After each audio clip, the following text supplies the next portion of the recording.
श्री परमेश्वर शीघ्र पूजा विधानम्। शिवाय गुरवे नमः। शुचिः। ॐ अपवित्रः पवित्रो वा सर्वावस्थां गतोऽपि वा यः स्मरणेत् पुण्डरीकाक्षं स बाह्याभ्यन्तरः शुचिः। पुण्डरीकाक्ष पुण्डरीकाक्ष पुण्डरीकाक्षाय नमः। प्रार्थना। कुङ्कुमं धृत्वा ॐ शुक्लाम्भरधरं विष्णुं शशिवर्णं चतुर्भुजं प्रसन्नवदनं ध्यायेत् सर्वविघ्नोपशान्तये। अगजाननपद्मार्कं गजाननमहर्निशम् अनेकदन्तं भक्तानाम् एकदन्तमुपास्महे। गुरुब्रह्मा गुरुर्विष्णुः गुरुदेवो महेश्वरः। गुरुः साक्षात् परब्रह्म तस्मै श्रीगुरवे नमः।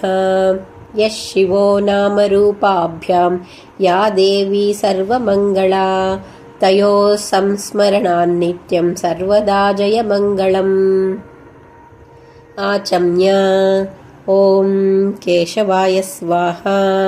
ॐ नारायणाय स्वाहा। ॐ माधवाय स्वाहा।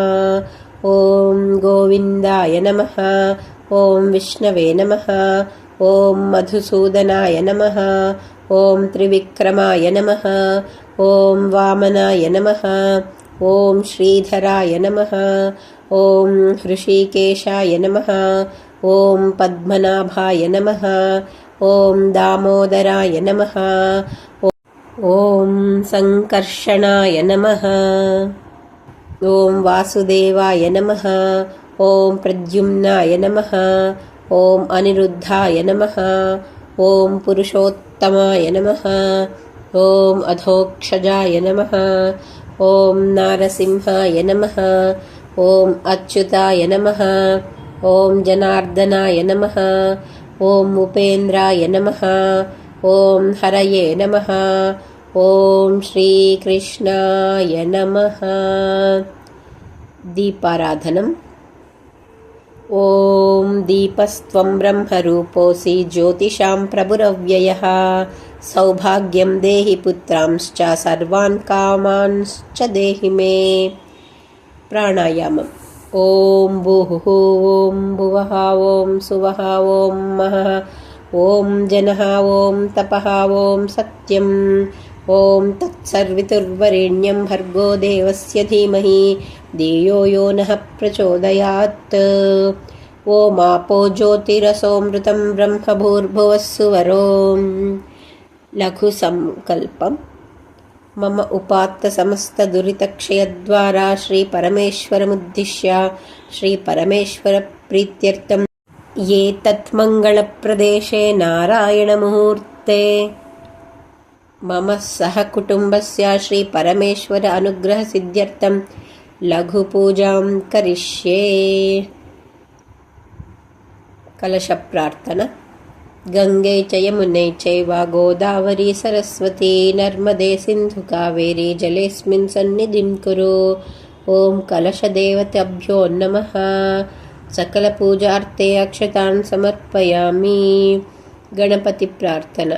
ॐ गणानां त्वा गणपतिं हवामहे कविं कवीनामुपवश्रवस्तवं ज्येष्ठराजं ब्रह्मणान् ब्रह्मणस्पत आनशृण्वन्नोतिभिः सीदसादनम्। अगजाननपद्मार्कं गजाननमहर्निशम् अनेकदन्तं भक्तानाम् एकदन्तमुपास्महे।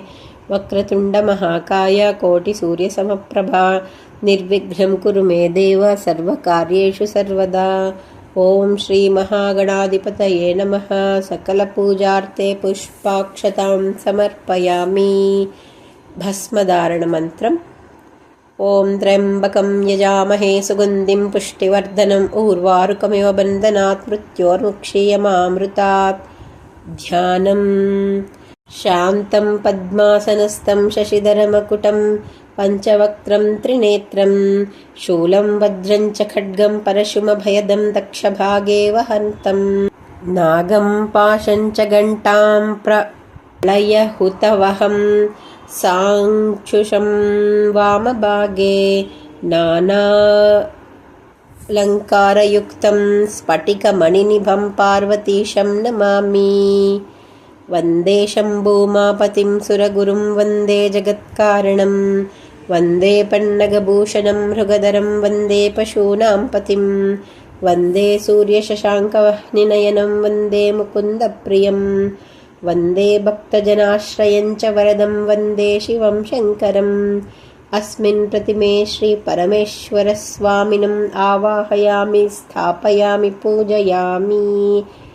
औपचारिकस्नानम्। ॐ नमः शिवाय। औपचारिकस्नानं समर्पयामि। गन्धम्। ॐ नमः शिवाय। गन्धं समर्पयामि। पुष्पम्। ॐ नमः शिवाय। पुष्पं समर्पयामि। धूपम्। ॐ नमः शिवाय। धूपं समर्पयामि। दीपम्। ॐ नमः शिवाय। दीपं समर्पयामि। नैवेद्यम्। ॐ नमः शिवाय। नैवेद्यं समर्पयामि। नमस्कारम्। ॐ अघोरेभ्योऽथ घोरेभ्यो घोरघोरतरेभ्यः सर्वेभ्यः सर्वशर्वेभ्यो नमस्ते अस्तु रुद्ररूपेभ्यः। ॐ तत्पुरुषाय विद्महे महादेवाय धीमहि तन्नो रुद्रप्रचोदयात्। ईशानः सर्वविद्यानाम् ईश्वरः सर्वभूतानां ब्रह्माधिपतिर्ब्रह्मणोऽधिपतिर्ब्रह्मा शिवो मे अस्तु सदाशिवोम्। ॐ नमः शिवाय। मन्त्रपुष्पसहित नमस्कारं समर्पयामि। समर्पणम्।